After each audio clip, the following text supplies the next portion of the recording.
Bien, bonjour à toutes et à tous.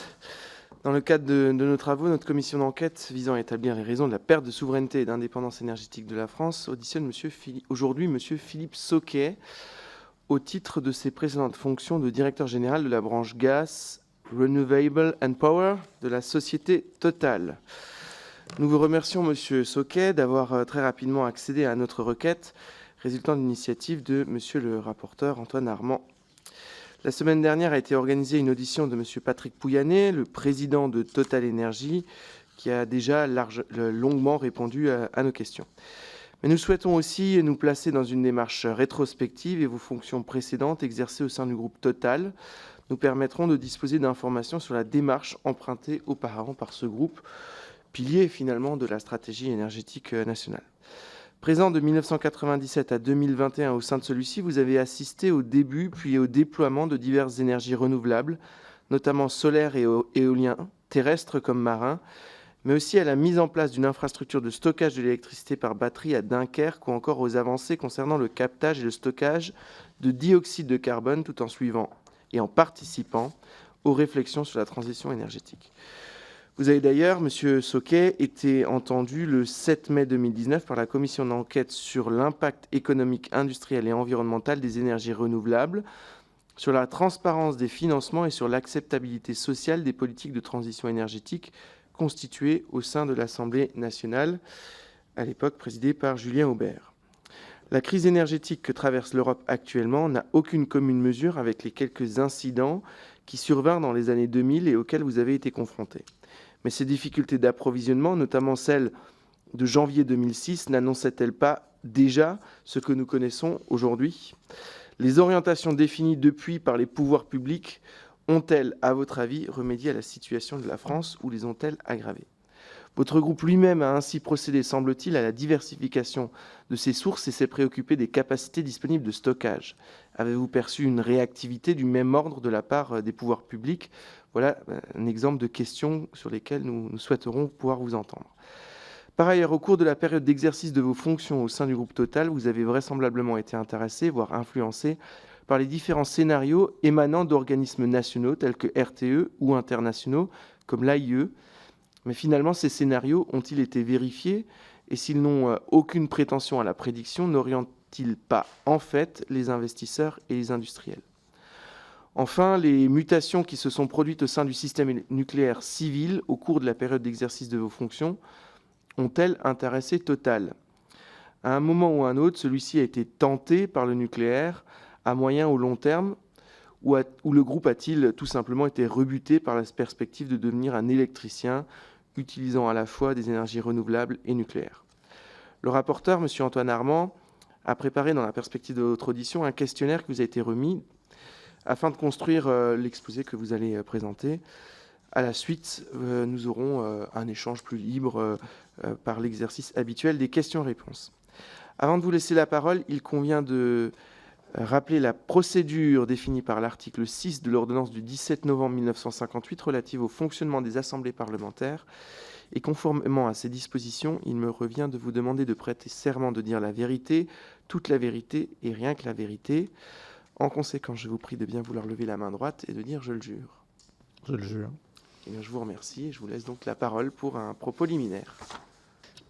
Écoutez, merci en tout cas de m'avoir invité à venir vous rencontrer ce matin.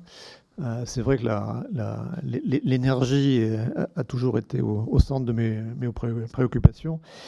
Et l'énergie en ce moment est semble-t-il, au centre des préoccupations de tous nos concitoyens.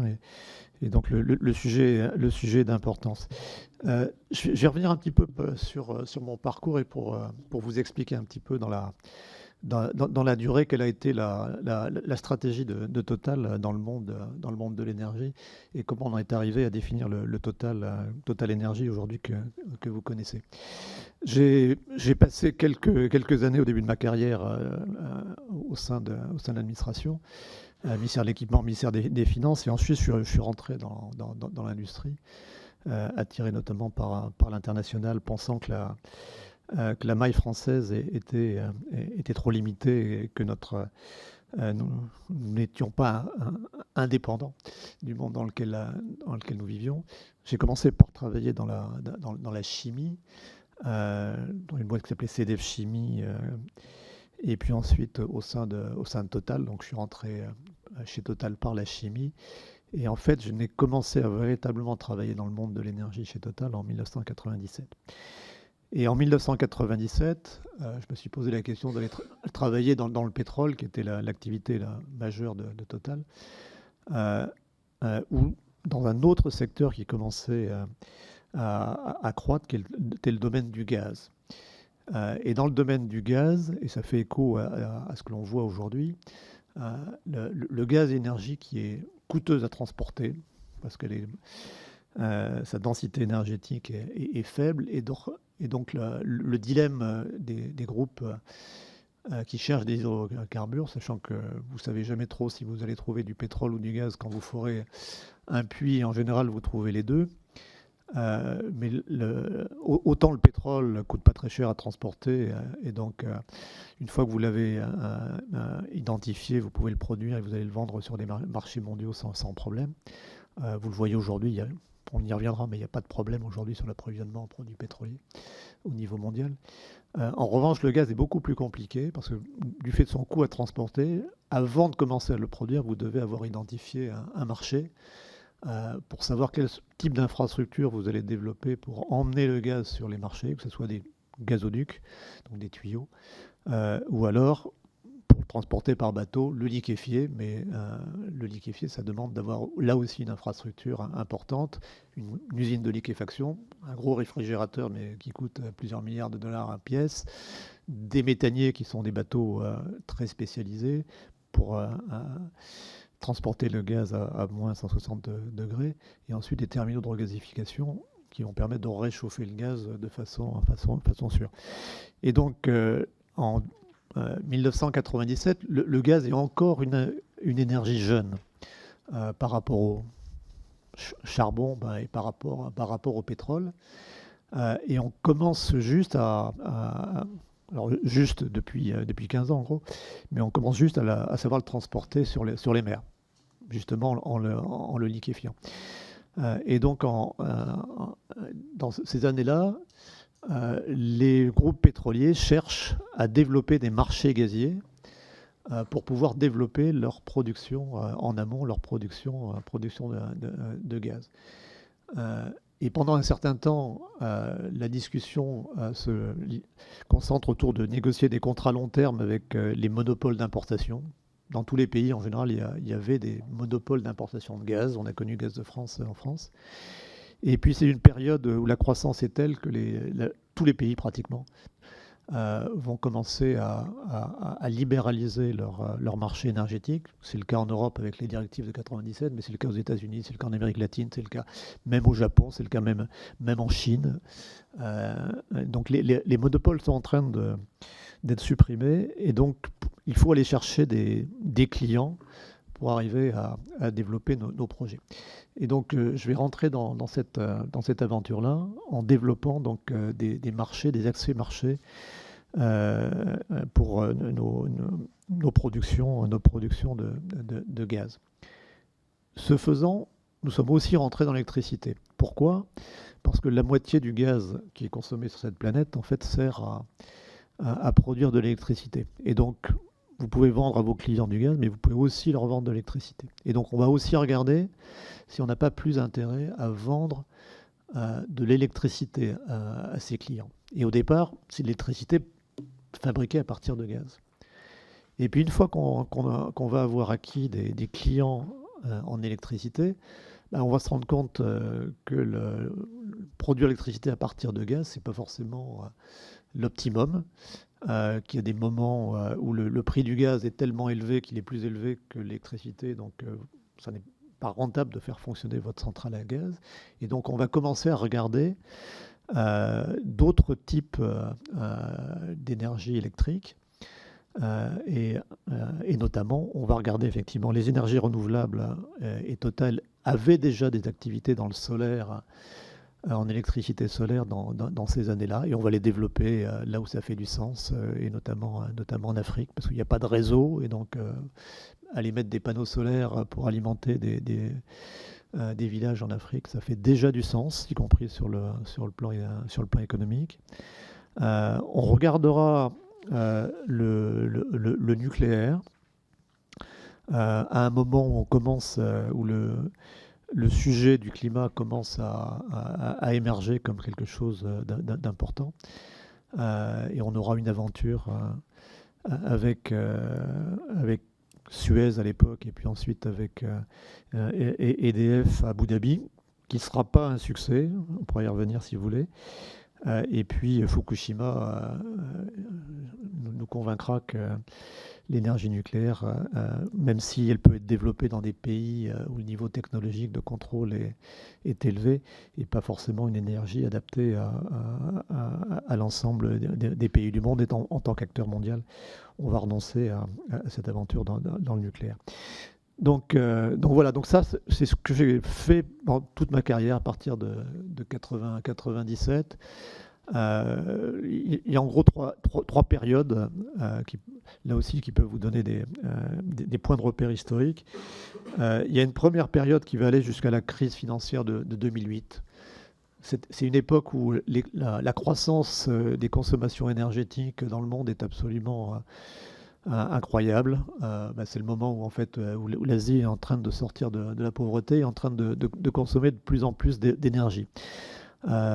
Et notamment la Chine, qui produit du charbon, va devoir en importer et va se tourner vers le gaz, pas pour des raisons climatiques, mais pour des raisons de pollution de l'air, parce qu'ils vont se rendre compte qu'avec avec le charbon, les particules, la pollution de l'air devient un fait majeur environnemental en Chine, et le gaz va leur apporter non seulement une énergie abondante, mais aussi parfaitement propre sur le plan de la pollution de l'air.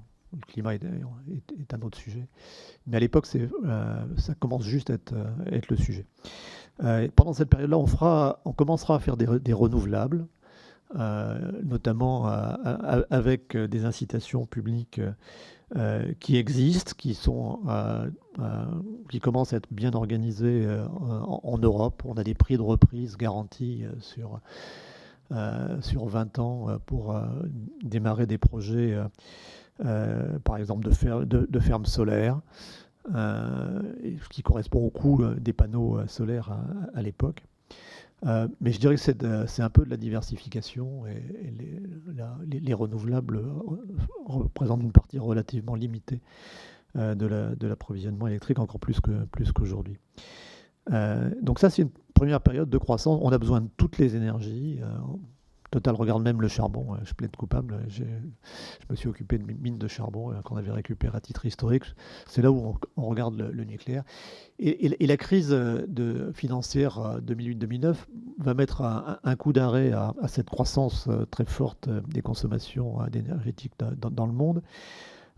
Et elle va aussi, comme les prix de l'énergie s'étaient envolés, elle va aussi se traduire par un développement qu'on n'avait pas vu venir, qui est le développement du gaz de schiste et du pétrole de schiste aux États-Unis, qui va changer complètement la vision des choses. Pourquoi ? Dans toute la décennie qui précédait, nous étions obnubilés par ce qu'on appelait le peak oil, voire le peak gaz. Donc on était persuadé que les hydrocarbures allaient décliner très vite. Et c'est pour ça qu'il fallait chercher d'autres énergies. Et c'est aussi pour ça que le climat n'était pas forcément un sujet de long terme, parce que si on ne produisait plus d'hydrocarbures, il n'y avait plus de CO2. Donc c'est pour ça que la focalisation était plus sur il faut trouver de l'énergie, plus que sur le climat.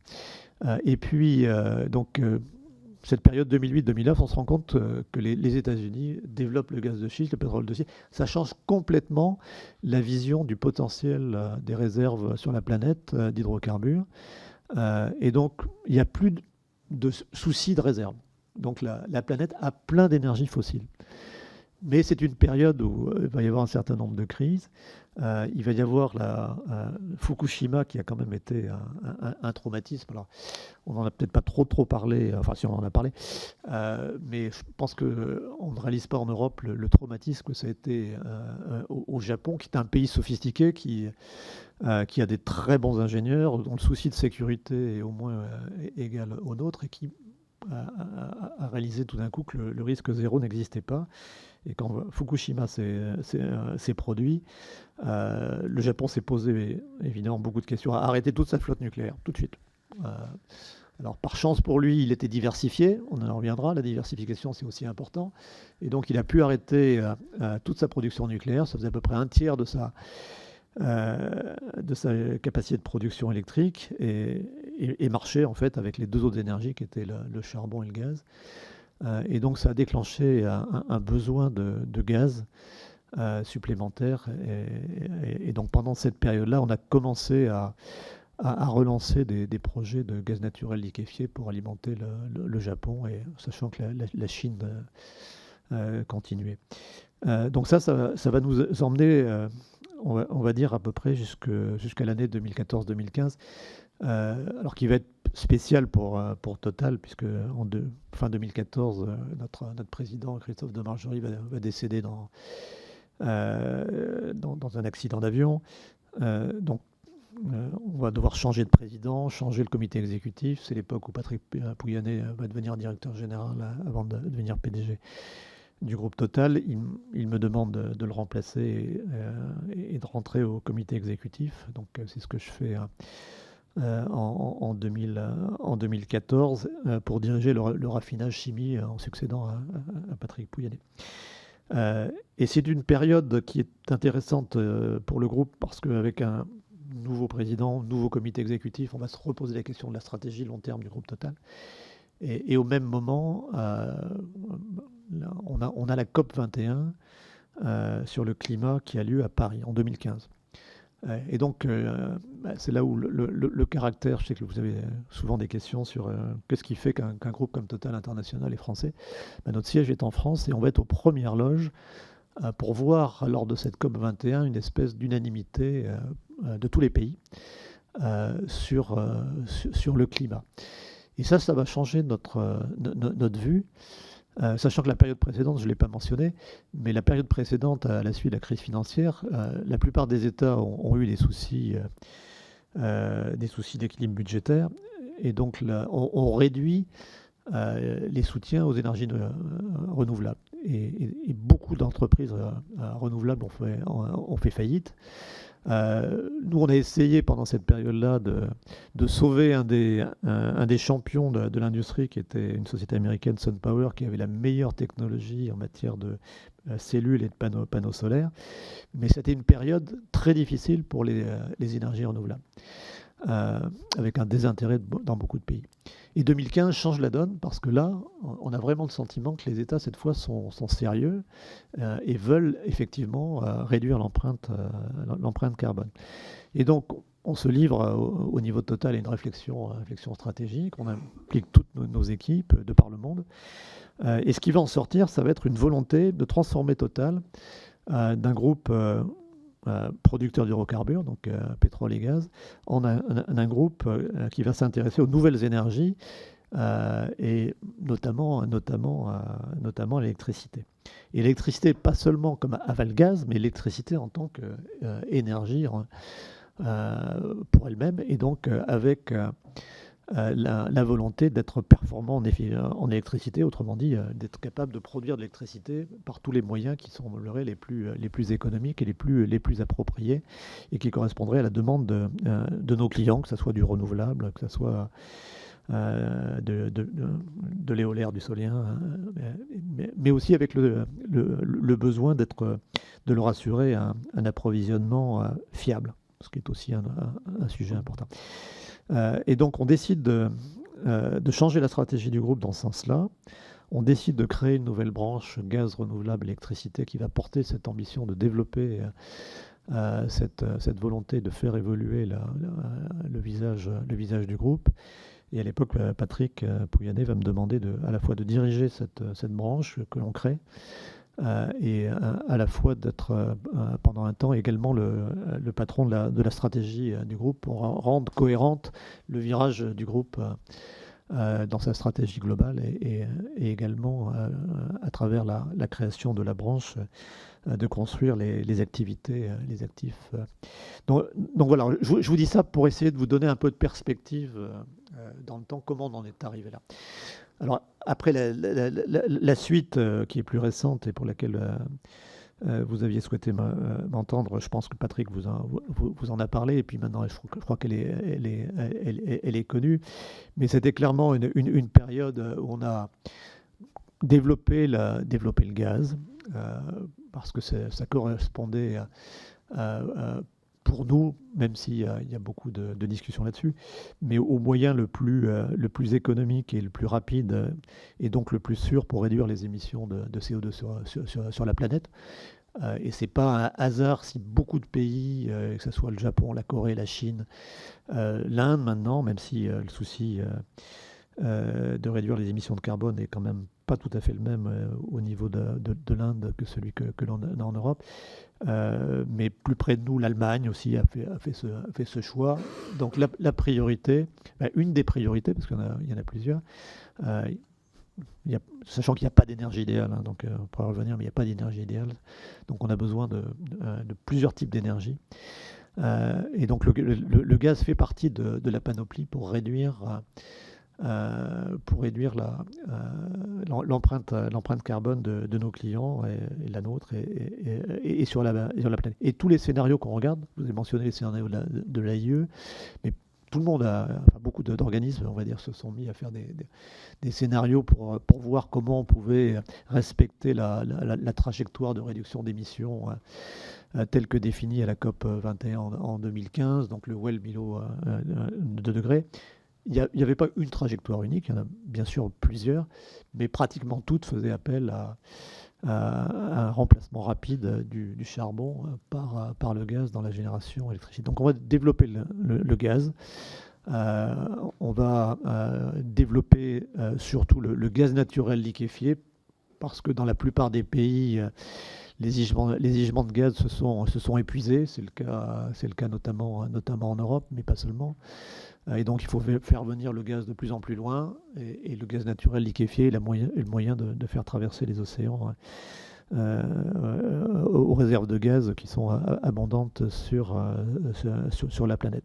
Et donc c'est la période où on va développer, au-delà de ce que l'on avait déjà au Moyen-Orient, notamment au Qatar, d'autres projets. On va développer la Russie, on va développer l'Australie, pour diversifier nos sources d'approvisionnement, parce qu'on est sensible effectivement à délivrer une énergie fiable à nos clients.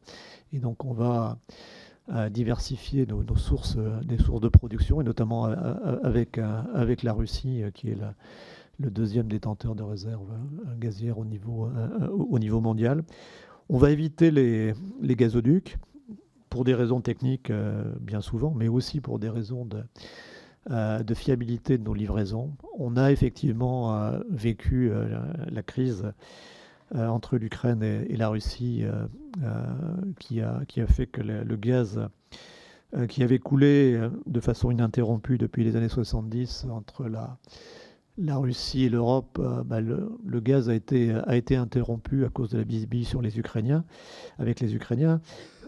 Les Européens y étaient absolument pour rien, mais simplement les Russes et les Ukrainiens n'arrivaient pas à se mettre d'accord sur le prix du gaz facturé à l'Ukraine. La Russie, à un moment, a décidé de couper le gaz aux Ukrainiens, mais en fait, comme les tuyaux qui délivraient le gaz à l'Europe passaient par l'Ukraine, coupant le gaz pour les Ukrainiens, les Ukrainiens, qu'est-ce qu'ils ont fait? Ils ont pris le gaz qui était destiné aux Européens, et les Européens n'avaient plus assez de gaz. Donc c'est ça la crise 2006-2007. Donc s'il en était besoin, elle a rappelé à tout le monde qu'un gazoduc, c'est extrêmement dépendant de tous les pays de transit. Et donc la fiabilité est toujours sujette à caution. C'est aussi pour ça que les Russes, qui ont bien reçu la leçon, vont vouloir développer des gazoducs qui vont directement de Russie en Europe. Et donc c'est les histoires de Nord Stream.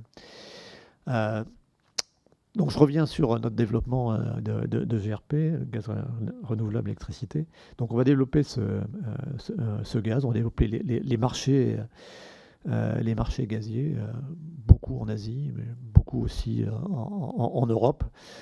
On va se développer dans l'électricité à partir de gaz, mais l'électricité à partir de renouvelables. On était déjà dans le solaire, mais dans le solaire, notre aventure SunPower, c'était pas très bien passé, comme je vous l'ai dit. Le retrait des subventions et des soutiens renouvelables dans la plupart des pays développés entre 2010 et 2015 avait fait qu'on avait perdu de l'argent dans cette activité-là. Et donc on va repartir de zéro, ou presque, mais avec l'idée cette fois d'être producteur d'électricité, non pas producteur d'équipement. Donc on va continuer avec SunPower, et SunPower existe toujours, et on a remis d'aplomb SunPower, y compris en l'alliant avec des partenaires chinois, mais on va développer surtout la production de solaire, on va développer la production d'énergie éolienne. On va revenir dans l'éolien. On avait fait une petite expérience qui s'était révélée tellement concluante, faute d'acceptabilité en France de cette technologie. Mais là on va y revenir. Et donc après, et on va faire d'autres choses qui ont surprise. On a racheté Saft, qui est donc un fabricant de batteries, qui était un fabricant de batteries avec une technologie remarquable, mais qui ne s'intéressait pas trop au marché de l'énergie. Et donc on va racheter Saft. C'était la première acquisition qu'on a faite en 2016.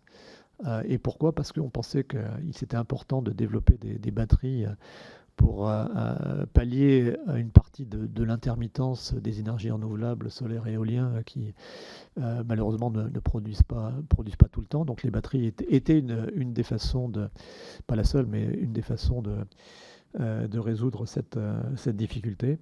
On fera aussi, dans un autre sujet de souveraineté énergétique, le projet ACC, donc de batteries, donc de gigafactories européennes de batteries à destination des véhicules électriques, donc pour la mobilité.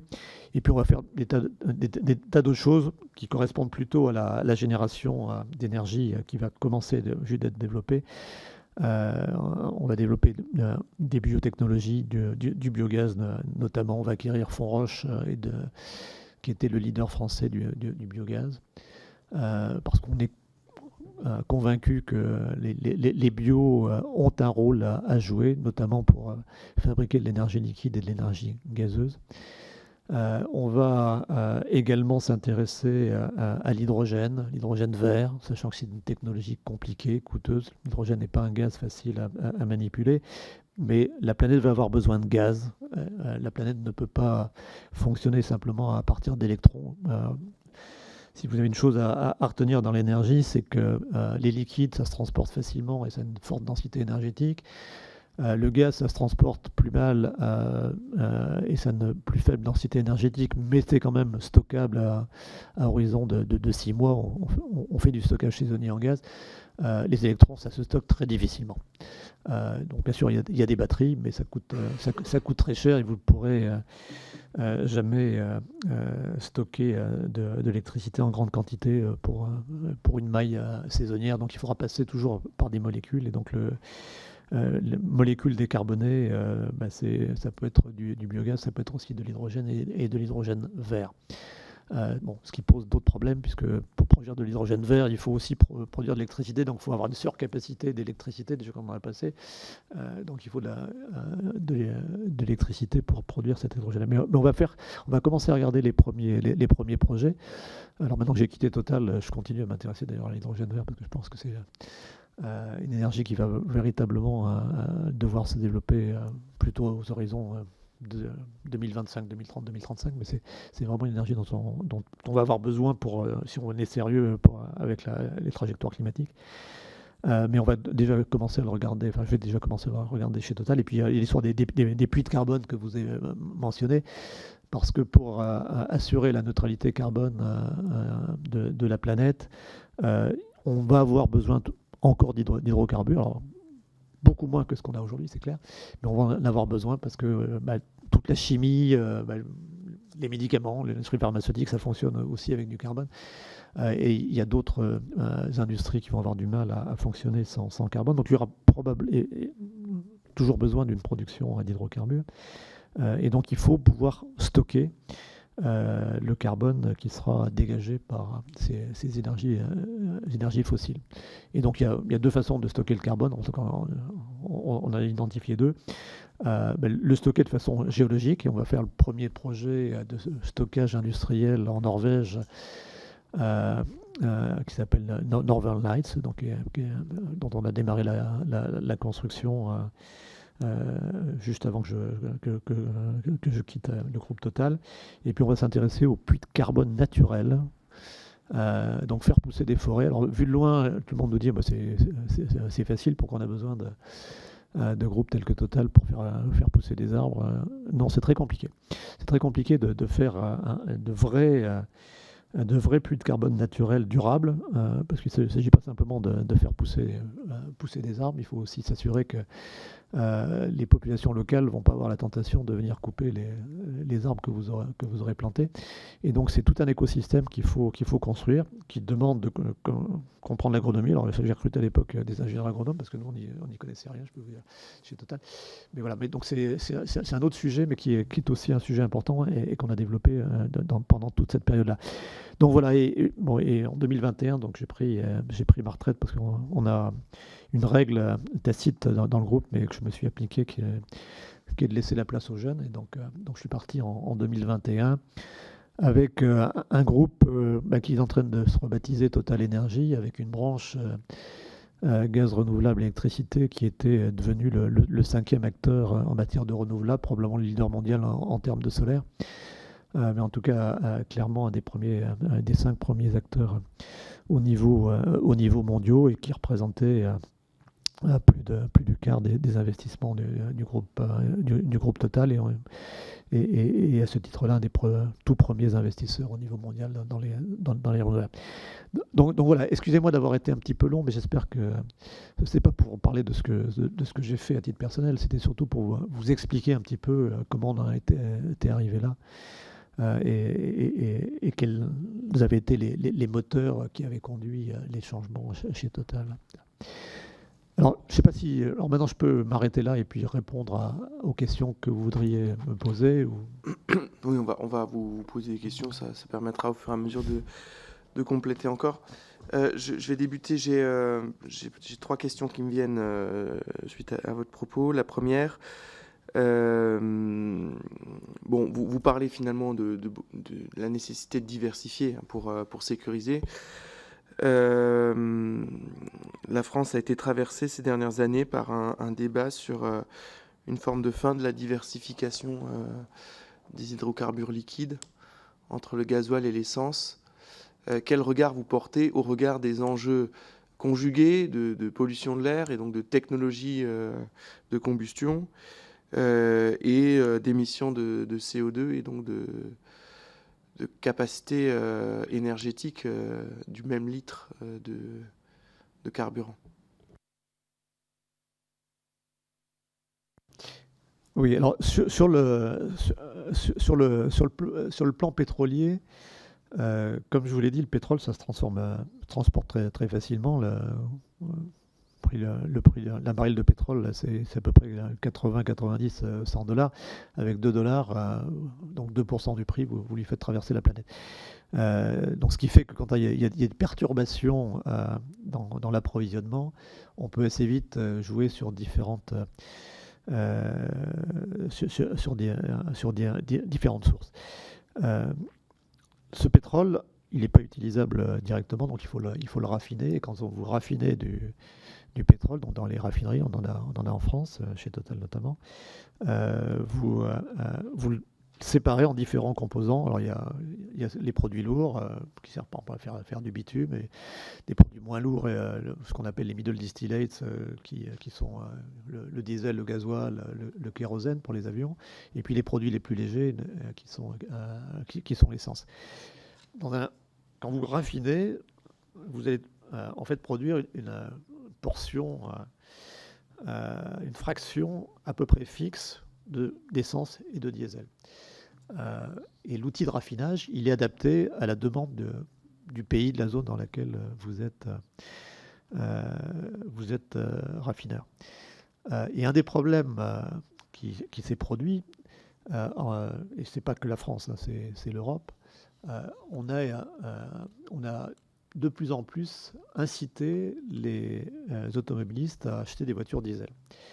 Et les taxes sur le diesel ont été systématiquement inférieures à ce qu'elles étaient sur l'essence. Je ne fais pas un dessin, vous savez que à la pompe, les carburants, c'est surtout des taxes. Et donc, la politique de promotion du diesel va faire en sorte que le diesel, la demande de diesel va croître beaucoup plus rapidement que la demande d'essence qui va stagner, voire diminuer. Et l'outil de raffinage européen, qui avait été construit il y a bien longtemps, va se retrouver inadapté. Et donc, la conséquence, c'est que les raffineurs européens vont devoir exporter leurs essences, et on a exporté de l'essence, et on en exporte encore aujourd'hui, quand les raffineries tournent, aux États-Unis, et on va importer du diesel. Et c'est comme ça qu'on va se retrouver à devoir importer du diesel, alors, de Russie notamment, et de destinations plus lointaines. Mais l'Europe va se rendre dépendante d'importations, alors pas de pétrole, mais de produits pétroliers, à cause de cette politique. Est-ce qu'elle était justifiée? Sûrement, puisqu'elle a été décidée. Et une des raisons, mais ce n'était pas la raison principale, la raison principale, c'est que le diesel était ressenti comme étant un carburant professionnel et que l'essence était ressentie comme un carburant plutôt pour les voitures légères et les particuliers, ce qui était vrai. Mais en matière de pollution de l'air, l'essence était plutôt mieux que le diesel, parce qu'il fallait équiper les véhicules de filtres à particules pour éviter la pollution de l'air. Et in fine, on a réussi à faire, les constructeurs automobiles ont réussi à faire des véhicules à essence qui consommaient peu, alors qu'un des principaux atouts aussi du diesel, c'était qu'il consommait moins.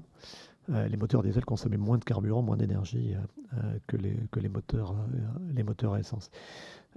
Donc c'est vrai qu'il y a eu un moment ce déséquilibre. Il a été un petit peu gommé, et on a vu la tendance à une demande d'essence qui a corrigé par rapport à la demande de diesel. Le diesel est devenu très cher sur les marchés parce qu'il fallait l'importer. L'essence est devenue moins chère parce qu'il fallait l'exporter. Donc, il y avait un excès d'offres. Et donc ça aussi, ça conduit les automobilistes à regarder différemment le coût économique entre une voiture à essence et une voiture diesel. Mais on est quand même toujours dans cette situation-là. Et donc, quand on a dû arrêter, quand la France, comme l'Europe a dû arrêter d'importer du diesel de Russie, il a fallu trouver d'autres sources d'importation parce que l'outil de raffinage européen ne sait pas produire autant de diesel qu'il en est consommé. Mais bon, ça n'a pas été un énorme problème parce que justement, les produits pétroliers, ça se transporte bien. Et donc, Total en particulier avait une raffinerie en Arabie Saoudite qui pouvait pallier à l'arrêt des importations de diesel russe en France. Donc de votre point de vue, finalement, ce débat sur le basculement de la consommation du gasoil vers l'essence, c'est le mouvement qui a été organisé par les pouvoirs publics ces dernières années. C'est plus une question de marché qu'une question environnementale. Oui, parce qu'encore une fois, sur le plan environnemental, le bilan était mitigé en faveur du diesel. Un peu moins de consommation au kilomètre, mais plus le carburant est moins propre et donc émet plus de particules, de suie, et donc le bilan écologique était assez discutable. Dans les quêtes d'énergie nouvelle, finalement qui animent vos travaux et votre groupe à partir de 2014, Vous avez parlé des carburants alternatifs, donc du biogaz, du bioéthanol. Est-ce qu'il y a d'autres formes de recherche sur des carburants liquides ou gazeux autres que ceux issus de la transformation de produits agricoles? Alors, je veux dire, toute l'énergie qui est sur la planète, elle vient du Soleil. Donc ça, c'est une constante. Après, on peut l'exploiter à travers les fossiles qui ont été transformés par des millions d'années sous la Terre. On peut essayer d'utiliser l'énergie solaire directement. C'est le photovoltaïque, mais avec ça, pour la mobilité, ça ne marche pas bien. Ou alors on peut passer par les plantes, puisque les plantes transforment l'énergie solaire et la stockent, et donc on peut aller chercher cette énergie, et donc le cycle de production d'énergie des plantes est plus rapide que le cycle, évidemment, des énergies fossiles. Mais à la fin, il n'y a pas tellement d'alternatives, hein, donc non, les énergies, et notamment les énergies liquides, vous pouvez partir, alors encore une fois, soit d'électricité, et à ce moment-là, c'est un process qui est compliqué, parce que vous pouvez utiliser l'électricité directement dans les véhicules, ce qui est quand même le plus simple, mais sinon, vous pouvez transformer l'électricité en gaz, et donc c'est l'électrolyse de l'eau qui vous permet de produire de l'hydrogène. L'hydrogène, c'est gazeux, c'est compliqué à utiliser. Alors, je sais bien qu'on le met dans les fusées. Vous pouvez le mettre dans un avion, mais enfin, c'est quand même pas, c'est sûrement pas idéal. Donc, une des idées, c'est le transformer en liquide, mais ça rajoute encore une étape de plus. Donc, c'est ce qu'on appelle les e-fuels. Et donc, vous recombinez l'hydrogène, donc H2, désolé pour les symboles chimiques, avec du carbone, en gros. Donc, vous recréez un hydrocarbure synthétique, et avec ça, vous pouvez faire un hydrocarbure liquide qui va être dense, et que vous pouvez mettre dans un avion sans problème, dans des voitures, etc. Mais pour le produire, encore une fois, vous consommez de l'énergie, parce que l'électrolyse de l'eau, ça consomme de l'énergie, et puis il faut des équipements, et vous reconsommez à nouveau de l'énergie pour recombiner les molécules de carbone aux molécules d'hydrogène. Donc c'est une source possible, et on commence à y penser. Il y a des premiers projets qui sortent, mais c'est quand même une voie coûteuse. La vraie question, effectivement, qui est pas résolue, c'est les bio, parce que la filière bio permet de faire des carburants liquides. Alors vous pouvez partir de déchets, ce qui est quand même l'idéal, et notamment de graisses animales. Et on a fait chez Total, mais on n'est pas les seuls, des bioraffineries, celle existante à La Mède, qui est capable de transformer des graisses animales en biodiesel, ou en biokérosène pour les avions. Donc on sait faire. C'est beaucoup moins coûteux que les e-fuels. Mais évidemment, le vrai sujet de la biotechnologie, c'est un problème d'usage de surface. Est-ce qu'on est en conflit ou pas avec des terres agricoles? Évidemment, il ne faut pas déforester et donc libérer du carbone. Sinon, évidemment, c'est pas vertueux. Et la question qui peut se poser, est-ce qu'on peut ou pas réserver une partie des surfaces sur la planète pour produire des biocarburants, mais en réservant ces biocarburants là où l'électricité n'est pas vraiment adaptée. Et c'est notamment, effectivement, le transport. Le transport aérien, c'est évident, et peut-être du transport longue distance, où on aura du mal à avoir des camions avec des batteries extrêmement lourdes, et qui vont poser des tas de problèmes. Donc sur les bio, moi je pense que fait partie de la solution, mais il faut les limiter.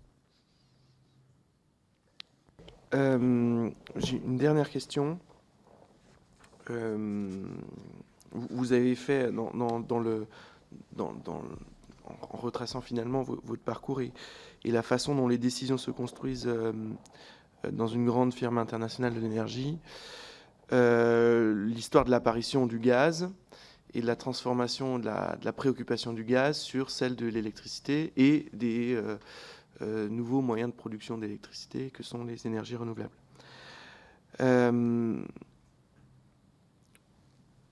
Si on raisonnait un peu vite, on pourrait en conclure que l'apparition des ENR, intermittentes notamment, est une action de lobbying des gaziers, si on raisonnait un peu vite. Est-ce que, à l'échelle mondiale, qui est celle d'observation du milieu énergétique de Total, c'est des mouvements que vous avez pu observer? Et auquel cas, comment des firmes comme Total, je dis bien comme Total, je ne suspecte pas Total de le faire, pourraient mobiliser des esprits militants comme des ONG pour faire passer dans les opinions publiques mondiales des volontés, des attentes, peut-être même d'ENR, derrière lesquelles se cache l'usage du gaz. C'est amusant. J'avoue que c'est la première fois qu'on me pose cette question. Mais absolument. Mais honnêtement, non, c'est pas du tout le cas. Je vous garantis que je me suis bagarré, y compris au niveau de la profession. J'ai présidé l'association des gaziers européens à une époque, et pour convaincre mes collègues qu'il fallait faire des renouvelables, je vous garantis que c'était compliqué. Mais non, les renouvelables je vais vous dire, sont apparus de façon, je dirais, presque autonome, simplement parce que à une époque, il y a eu on avait des pays où les ressources naturelles étaient principalement du soleil et du vent, et c'était compliqué d'investir dans des grosses centrales électriques. Et donc dans tous les pays africains, je vous garantis que on faisait du solaire parce que c'était la seule énergie qui faisait vraiment du sens. Alors il y a une partie de l'Afrique où il y a beaucoup d'hydro, et donc ils arrivaient à faire de l'électricité en quantité importante, mais encore ils avaient du mal à la transporter à travers des immensités. Alors que vous mettez un panneau solaire quelque part, vous tirez un fil de 2 mètres et ça y est, vous avez de l'électricité pour faire fonctionner un frigo, ce qui est l'accès à la santé et l'éclairage qui, mine de rien, et l'accès à la culture, parce que vous pouvez permettre aux Africains de lire, y compris la nuit. Donc non, les renouvelables sont apparus pour moi sur leur propre mérite. Ensuite, ce sont les électriciens qui ont commencé à s'y intéresser, et notamment pour des raisons environnementales et climatiques. Alors, bien sûr, en France, on a l'impression que le nucléaire peut tout faire. Ce qu'on est en train de voir en ce moment, c'est que c'est pas quand même une évidence. Et aujourd'hui, si la France va pouvoir passer l'hiver, et je le souhaite, c'est grâce aux centrales charbon, centrales gaz et aux centrales renouvelables qui fonctionnent pour pallier la défaillance de la moitié ou presque de notre parc nucléaire. Mais dans beaucoup de pays, le nucléaire est considéré comme une énergie marginale. Au niveau mondial, c'est 5% de l'énergie primaire mondiale qui est consommée à partir de nucléaire. Il y a beaucoup de craintes des accidents, et encore une fois, on a eu Three Mile Island aux États-Unis, on a eu Tchernobyl, on a eu Fukushima. Je sais bien que mon ami Jean Covici dit c'est pas très grave, s'il y a un accident nucléaire, ça fera moins de morts que les accidents de la route. Mais quand même, je pense qu'il y a il y a une vraie limite à l'utilisation de cette énergie dans beaucoup de pays. Et même en France, attention, on a ouvrir un nouveau site nucléaire, c'est compliqué en France. Le nucléaire demande beaucoup de refroidissement. Alors, il y a d'autres technologies dans le nucléaire. C'est pour ça qu'il faut faire attention. Moi, je fonde beaucoup d'espoir sur de nouvelles technologies dans le nucléaire. On pourrait parler de la fusion, mais ça, c'est pour même pas mes petits-enfants, c'est pour les enfants de mes petits-enfants, de mes petits-enfants. Mais la technologie actuelle, il faut beaucoup de refroidissement. Donc a priori, vous voyez bien qu'avec le niveau de la Loire en ce moment, c'est compliqué de faire fonctionner les centrales nucléaires en été. Donc il faut les mettre au bord de mer. Mais au bord de mer, mettre une centrale nucléaire en bord de mer, les Bretons à l'époque en ont pas voulu et je les comprends. Donc c'est compliqué quand même. Et puis il y a des pays qui n'ont pas de façade maritime. Donc le refroidissement est sûrement un sujet auquel il faut faire attention. Et puis au niveau de la planète, alors c'est pas au niveau de la France, mais attention, avec les centrales nucléaires vient l'enrichissement de l'uranium et donc la matière pour faire une bombe. Et donc ça aussi, ça refroidit un tout petit peu quand on vous décrit un avenir radionucléaire. Donc je reviens aux électriciens. Donc dans beaucoup de pays, les électriciens, ils avaient surtout du charbon, parce qu'aujourd'hui c'est du charbon qui est le moyen le plus utilisé pour produire de l'électricité. Et donc quand ils ont compris que le charbon, ça polluait l'air, et que c'était pas bon pour le climat, qu'est-ce qu'ils avaient comme alternative? Le gaz. Mais le gaz, souvent, il était cher, il fallait l'importer, et n'était pas exempt d'émissions de carbone. Donc, ils ont commencé de regarder aussi les renouvelables, et donc bien avant que les gaziers, les producteurs d'hydrocarbures s'intéressent aux renouvelables. Dans les renouvelables, aujourd'hui, Total est de loin la société qui est la plus avancée dans les renouvelables. Regardez nos concurrents américains, Exxon et Chevron, ils n'arrêtent pas de dire que les renouvelables, c'est une bêtise. Donc non, il n'y a sûrement pas de consensus au niveau des producteurs d'hydrocarbures. Ce sont les électriciens qui ont commencé à... Alors je vais dire que c'était presque des indépendants, parce qu'au départ, c'était des petits projets qui ont été développés, donc beaucoup d'indépendants, qui maintenant ont des difficultés à passer à la vitesse supérieure, qui ont des difficultés à opérer sur les marchés parce que comme ils ne produisent par exemple que du solaire ou que de l'éolien, quand ils n'ont pas d'électricité produite, ils ont des difficultés à fournir leurs clients. Donc c'est vraiment les électriciens qui ont pris le relais. Donc les leaders aujourd'hui, et les grands leaders, sont des électriciens. C'est Iberdrola, c'est Enel, EDF et Engie ont pris leur part. Les gaziers sont venus après. Alors c'est vrai que la constante pour un marché électrique, c'est à tout moment, il faut mettre sur le réseau autant d'électricité que consomment vos clients. Et ça, c'est compliqué. C'est surtout compliqué si vous faites du chauffage électrique. Ce qu'on a fait en France, et attention, l'électricité ne sait pas bien gérer les pointes qui sont réclamées par le chauffage. Et donc, c'est pour ça que beaucoup de pays ont préféré ne pas utiliser l'électricité. Nous, on l'a fait. Donc, c'est extrêmement compliqué de suivre la consommation des clients. Et donc c'est vrai que si vous avez des renouvelables qui en plus sont intermittentes et pas contrôlables, il faut un moyen qui soit souple à côté.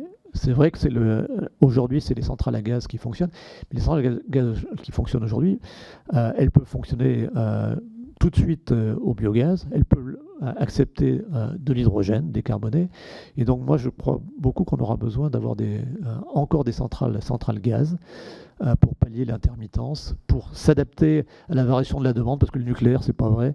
On va pas... je vais vous donner des chiffres. La pointe de froid en France, en électricité, c'est 100 gigawatts. La pointe de froid pour le gaz, c'est 150 gigawatts. Si vous basculez toute la consommation de gaz actuelle sur l'électricité, ça voudrait dire que vous, et sur l'électricité nucléaire, ça voudrait dire qu'il vous faut 150 gigawatts de nucléaire qui ne va pas fonctionner sauf pendant les heures où il va faire froid, peut-être 2 jours, 3 jours par an. C'est pas raisonnable, ça ne se fera pas. Donc il faut effectivement des moyens flexibles. Le gaz, les centrales au gaz sont les plus flexibles qui soient de par leur technologie. C'est la technologie des moteurs d'avion. On sait démarrer une turbine à gaz dans le même temps qu'il faut pour faire décoller un avion, donc c'est pratiquement instantané. Donc c'est vrai que ça a beaucoup d'atouts. Il faudra les verdir, mais il faut effectivement considérer le biogaz, il faut considérer l'hydrogène vert. Il faut considérer aussi les batteries. C'est pour ça qu'on a fait des batteries qu'on a installées à Dunkerque, comme vous l'avez mentionné, justement pour aider à passer ces pointes qui peuvent de temps en temps ne durer qu'une heure. Donc quand ça dure qu'une heure, la batterie, ça marche très bien. Quand ça dure 2-3 jours, c'est plus compliqué. Voilà. Très bien. Merci. Je laisse la parole au rapporteur. Merci, Monsieur le Président. Merci, Monsieur Soquet, pour vos réponses. J'ai en fait une seule question qui se décline, qui porte sur la stratégie de décarbonation de l'entreprise. Et je pose la question de manière un peu directe parce que, au fond, ce n'est pas forcément le rôle d'une entreprise comme Total d'avoir une stratégie de décarbonation. Le rôle, j'imagine, de votre entreprise, c'est d'avoir une stratégie économique, entrepreneuriale, avec des engagements de diverses natures qui peuvent être d'ordre environnementaux, RSE. Mais quand je vous écoute, j'ai l'impression qu'il n'y avait aucun intérêt pour la décarbonation jusqu'à la COP21. Et que c'est parce que, et ce qu'on peut comprendre pour une multinationale, c'est parce qu'il y a eu un signal très fort donné à la COP21, c'est-à-dire l'idée que l'ensemble des pays, et donc l'ensemble de vos clients, allaient s'investir sur le sujet de la décarbonation, que la décarbonation devenait un angle entrepreneurial d'investissement. À nouveau, je dis ça sans aucun jugement, c'est pas du tout l'intérêt de ma question. Mais quand bien même ce serait cela, et même si des réflexions préalables étaient menées, ce que j'ai du mal à comprendre, c'est que depuis au moins 2010 ou 2012, je crois que c'est un peu la borne que nous ont donné un certain nombre de nos auditionnés jusqu'ici, à la fois le déploiement et le coût le déploiement des ENR se facilite et puis le coût des ENR baisse sensiblement.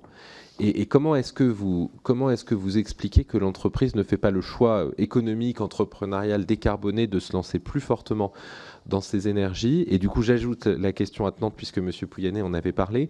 Comment est-ce que au début des années 2000, dans un monde où la question de la décarbonation, de l'importance de l'empreinte carbone pour l'ensemble des pays est déjà bien connue, comment est-ce que vous faites le choix du gaz comme énergie de transition, alors que tout est à développer et qu'on connaît les coûts initiaux en termes d'infrastructure du gaz, et comment est-ce que finalement vous arrivez à mettre de côté aussi vite des choix d'infrastructure, énergie renouvelable ou nucléaire? J'avoue que j'ai un peu de mal à comprendre ça, et j'ai encore un peu plus de mal à comprendre le jugement que vous portez sur l'énergie nucléaire aujourd'hui, a posteriori, avec la difficulté, la fragilité du parc, j'entends bien, mais en particulier au début des années 2000. Alors, encore une fois, nous sommes effectivement une entreprise. Une entreprise, ça a notamment des clients. Et donc, ce qui est important pour nous, c'est d'anticiper, parce que on a besoin d'investir 5 ans, 10 ans, 15 ans avant souvent de produire de l'énergie. Donc, on essaie d'anticiper la demande de nos clients. Et la devise du groupe, c'est d'apporter à nos clients une énergie qui soit fiable. Donc ça, c'est important. C'est pour ça que les énergies alternatives, ça fait partie de la panoplie, mais ça ne peut pas suffire. On veut que cette énergie, elle soit propre, bien entendu, parce que les clients souhaitent tous de l'énergie propre. Mais derrière, ils veulent aussi de l'énergie qui soit abordable. Et donc ça conduit. Alors on peut avoir des postures en disant il n'y a qu'à Faucon, le monde ne veut plus d'émissions de carbone, mais c'est pas notre expérience. Et notre expérience, c'est que oui, il y a une aspiration à avoir des énergies décarbonées. Oui, elles ont fait beaucoup de progrès, et je pense qu'on y a lourdement participé dans les années 2010. Le coût de production d'électricité photovoltaïque, c'était 500 euros par mégawattheure, et on est descendu en Europe à 50, et dans les pays très ensoleillés où on œuvre, on est à 15. Donc bien sûr, ça fait beaucoup de progrès. Par contre, ce qu'on n'a pas résolu, c'est que ça ne produit pas la nuit. Donc ça, c'est toujours là. Mais il faut que cette énergie, elle soit, encore une fois, elle remplisse ces trois critères. Et il n'y a pas d'énergie idéale, donc il faut, donc c'est une affaire de compromis. Et ces compromis-là, c'est quand même, les clients et les États qui réglementent, qui soutiennent certaines énergies, qui en taxent d'autres, qui influent sur les choix de nos clients. Mais à la fin, ce n'est pas nous qui pouvons imposer à nos clients de choisir une énergie plutôt que telle autre. Je peux vous dire, quand on a commencé à développer l'énergie, les ventes d'énergie électrique aux particuliers, maintenant en Europe, on a 9 millions de clients, donc c'est pas rien. On a mis l'électricité verte au même prix pour démarrer. On avait à peu près un taux de succès de 1 sur 2. Maintenant, il y a un petit plus sur l'électricité verte par rapport à l'électricité qu'on appelle grise, qui est largement décarbonée en France, mais qui est quand même carbonée. Je ne sais plus où est-ce qu'on en est, mais c'est 10% des clients qui choisissent ça. Et dans nombre de pays, je vais même vous dire en France, je peux vous livrer une anecdote, on est entre nous. Je sais qu'à un moment, on a eu certains maires en France qui nous ont dit non, mais il faut que vous arrêtiez de produire des hydrocarbures. Et ma réflexion, c'est de dire, mais monsieur le maire, écoutez, si vous voulez, on ferme les stations-service dans votre commune. Ah non, vous ne pouvez pas faire ça. C'est pas à nous, effectivement, on n'est pas des dictateurs, on n'a pas les moyens de dire à nos clients, voilà ce que vous allez consommer, c'est plus cher ou c'est moins bien, mais non. Donc ce qu'on essaie d'anticiper, c'est ce qu'ils vont vouloir, et ce qu'ils vont vouloir, évidemment, est lourdement dicté par les réglementations, mais encore une fois, une entreprise, on n'a pas le moyen d'imposer à nos clients. C'était pas le sens de ma question, monsieur. En fait, l'idée, c'était juste je suis totalement d'accord avec ce que vous dites. C'est juste de vous faire confirmer l'idée que, étant donné les attentes de vos clients en 2000 pour 2020 ou en 2010 pour 2020, l'entreprise n'a pas développé d'investissement majeur en matière d'énergie décarbonée. Ah ben, on a fait de la R&D, à l'époque on était tout seul. Je peux vous en dire que sur le solaire, dans les années 2000, on n'était pas nombreux. D'autres entreprises, vous pourrez leur poser la question. Je dirais, pour eux, le solaire, c'était pas une option. Nous, on y croyait déjà. Mais on a fait surtout de la recherche, parce que les développements, je vous ai parlé de l'Afrique, mais c'était tout petit, effectivement. À l'époque, il n'y avait pas grand monde qui avait envie de payer ce prix-là. Donc on s'est préparé, on a anticipé, comme aujourd'hui on anticipe des technologies, de la recherche. Total fait beaucoup de recherches, et notamment en France. Alors, on n'a pas réussi à en faire à Palaiseau. On voulait créer un superbe centre de recherche énergie nouvelle. Je le regrette, surtout pour la France, parce que cette recherche aura probablement lieu ailleurs. Mais on prépare l'avenir en faisant de la R&D, mais on déploie de façon industrielle au moment où les clients sont prêts à consommer. Donc la trajectoire carbone, bien sûr, on la suit, mais c'est vrai qu'on ne la suit pas on ne va pas évangéliser. D'autres, le GIEC est là pour ça, pour alerter sur les dangers. Nous, notre boulot, c'est de préparer des solutions. Enfin, je parle de Total Energy, je m'y inclus encore aujourd'hui parce que je travaille toujours dans le monde de l'énergie. Mais il faut préparer des solutions, il faut les améliorer. Et ensuite, c'est les clients, c'est les pouvoirs publics, dans le cas des restrictions ou des contraintes réglementaires qui ont été fixées par le public, qui vont faire le choix. Et donc, nous, on essaie d'anticiper ça. Et c'est clair qu'on anticipe, on se prépare à une trajectoire carbone qui pourrait être conforme à la COP 21, qui incorpore encore une fois du gaz, et qui incorpore d'ailleurs aussi du pétrole, mais qui prévoit une nette diminution. Et donc Total Energy, oui, se prépare cette trajectoire-là. c'est vrai que si cette trajectoire n'est pas suivie, et je suis désolé, mais aujourd'hui, elle n'est pas suivie par nombre de pays, l'Europe se met en avant, et je trouve ça de façon absolument admirable. On va devoir gérer le fait que, du coup, l'Europe, parce que ces énergies, globalement, sont quand même plus chères que les énergies fossiles, sinon il n'y aurait pas de débat. On ne développe pas des énergies fossiles simplement parce que pour enquiquiner le monde, c'est simplement parce qu'elles sont moins chères et qu'elles sont abondantes. Mais on se prépare à un avenir où l'Europe va payer structurellement son énergie plus chère. Et donc on va avoir des délocalisations d'entreprises. On le voit notamment en ce moment avec ce qui est en train de se passer. Les États-Unis ont un avantage structurel parce que, à la différence des Européens, plutôt que de commencer de démanteler leurs énergies fossiles avant d'avoir développé les renouvelables, ils développent les renouvelables en plus. Nous, on a tendance à vouloir appuyer sur le frein en même temps que sur l'accélérateur à côté, et c'est plus compliqué. C'est peut-être plus vertueux, mais c'est plus compliqué. Merci. Une dernière question donc, sur le déploiement pour le coup des énergies renouvelables à partir des années 2010. Vous aviez une certaine capacité à le faire et pourtant, c'est une autorité publique évidemment pas du tout spécialement liée à votre entreprise. Il y a eu beaucoup de freins.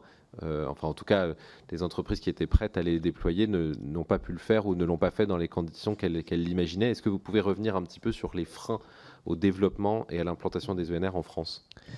Alors, oui, la France est un peu à l'image de l'Europe, mais ce qu'on a vu à partir de 2010, partout, y compris en France, on a restreint les budgets, donc c'était les montants qui étaient mis de mégawatts, en gros, qui étaient mis en appel d'offres.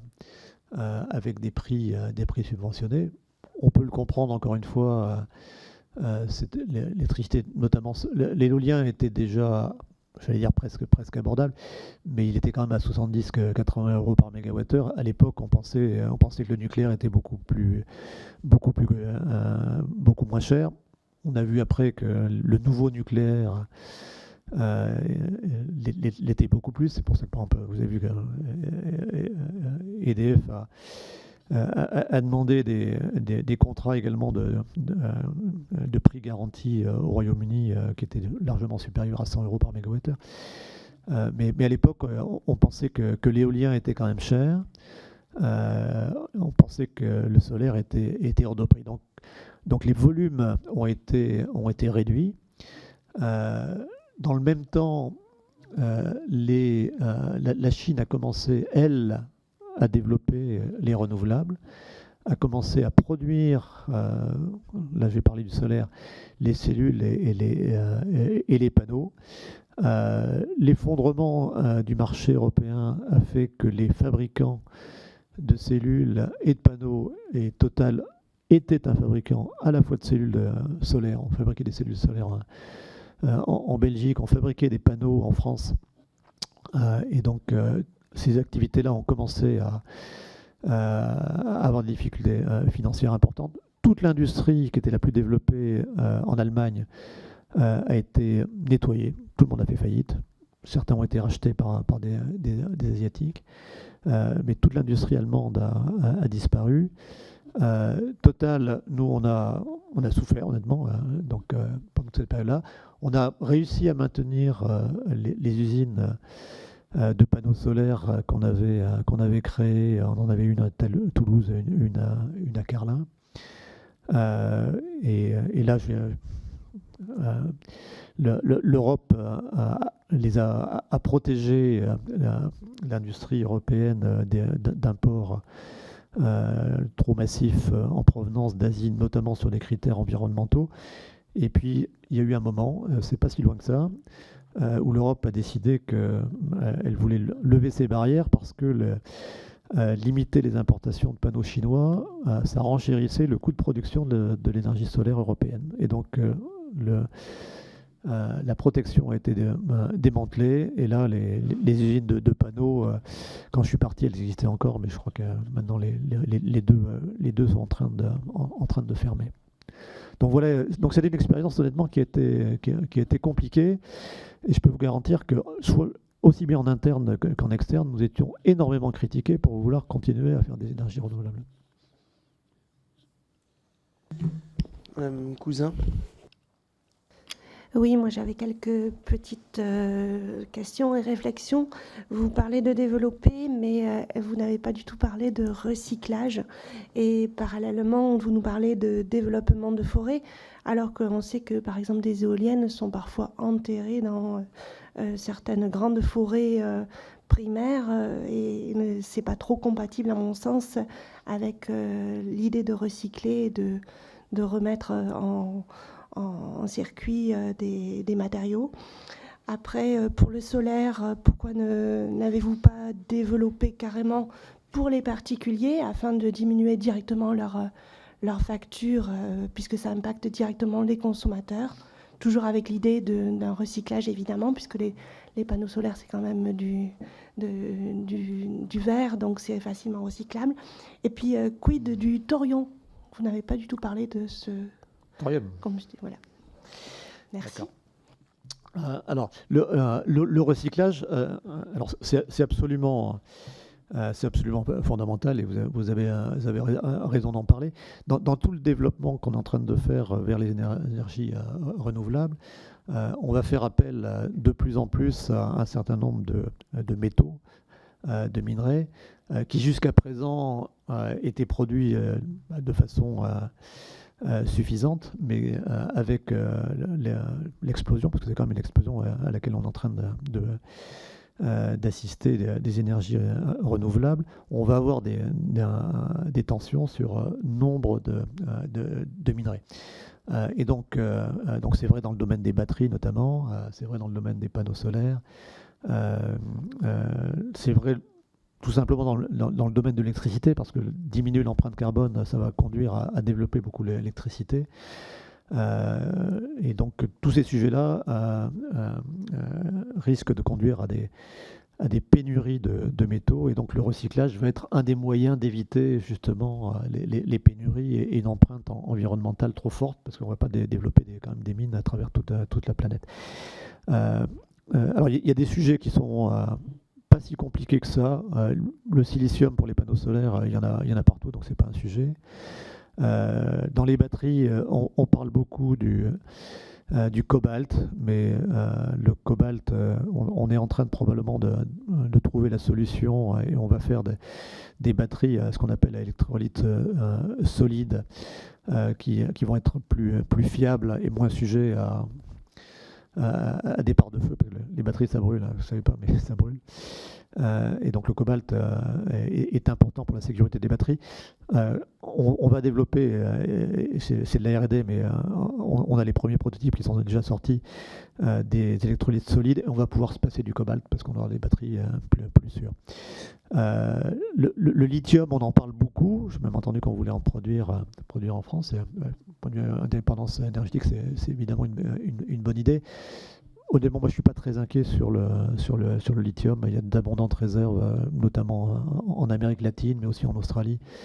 Donc c'est un peu comme l'uranium, on n'en parle jamais, parce que l'uranium, il y a beaucoup de réserves, y compris dans des pays qui pour l'instant sont fréquentables.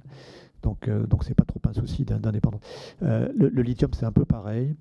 Là où on risque d'avoir des problèmes, c'est sur le cuivre. Alors c'est un peu paradoxal, plus personne n'en parle, mais avec l'électrification du cuivre, on va en avoir besoin partout, et les réserves, on a 100 ans devant nous de réserves de cuivre sur la base des productions actuelles, mais comme les productions vont augmenter, c'est probablement insuffisant. Donc il va falloir beaucoup recycler le cuivre, c'est évident. Le nickel est un vrai sujet, parce qu'on en a besoin beaucoup dans les batteries. Les terres rares sont un vrai sujet, puis là c'est un sujet d'indépendance, parce que c'est surtout la Chine qui les traite. Il y a des réserves ailleurs, mais la Chine aujourd'hui est quand même en situation un peu monopolistique.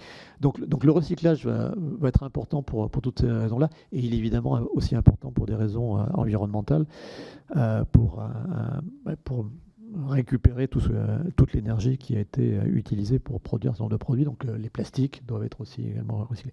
Donc le recyclage, c'est un sujet très, très important. Vous avez parlé des forêts.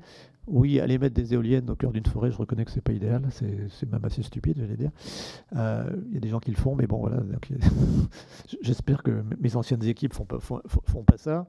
Donc il faut choisir effectivement. C'était pas ça, c'est parce que, pardon, hein, mais vous parliez d'une part de développer des forêts pour donner du carbone, mais on sait que parallèlement, en Amazonie, on abat énormément de bois pour justement créer des éoliennes et faire les pales d'éoliennes en balsa notamment parce que c'est un bois léger. Donc c'était un petit peu paradoxal. Voilà, Oui, alors c'est clair que quand on utilise du bois, par définition, on coupe des arbres, mais dans la mesure où ça reste raisonnable, normalement, il y a un cycle. Donc, nous, ce qu'on avait imaginé et ce qu'on a commencé de faire pour faire des puits de carbone, c'est d'aller dans des endroits, alors ça n'a rien à voir avec les éoliennes, mais on a regardé notamment l'Afrique, le Congo, le Gabon, on a regardé le Pérou, et c'est donc des endroits où en fait on se concentrait sur une production durable, un stockage de carbone avec une forêt, en devant développer tout l'écosystème pour permettre aux populations locales de pouvoir vivre sans avoir besoin d'aller couper du bois, parce que c'est souvent ce qui se passe. La déforestation, malheureusement, ça s'est fait chez nous il y a 1500 ans. Hein, donc, mais souvent, c'est les populations humaines qui ont besoin de bois pour chauffer ou qui ont besoin d'espace pour développer des cultures et qui coupent la forêt primaire. Alors, effectivement, c'est dommage de le faire pour des raisons de nécessité alimentaire. C'est encore plus dommage de le faire pour d'autres raisons et des raisons industrielles. Mais voilà, mais en tout cas, les sujets sont séparés. Vous avez parlé pourquoi on ne fait pas du solaire auprès des particuliers. Si on en fait, c'est vrai que ça coûte un petit peu plus cher d'avoir des panneaux sur les toits que des panneaux au sol dans des fermes solaires, mais on fait les deux.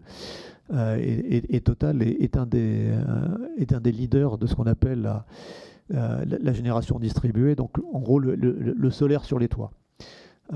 Et notamment l'intérêt, c'est que on utilise des espaces qui sont déjà imperméabilisés, donc et l'électricité peut être consommée à proximité. Donc si on le fait chez les particuliers et puis chez les professionnels, parce que vous pouvez mettre ça sur le toit d'un centre commercial, etc. Et puis le thorium, alors le thorium, ça fait partie des nouvelles technologies du nucléaire. Il y a évidemment beaucoup de choses à trouver au niveau de recherche dans le nucléaire.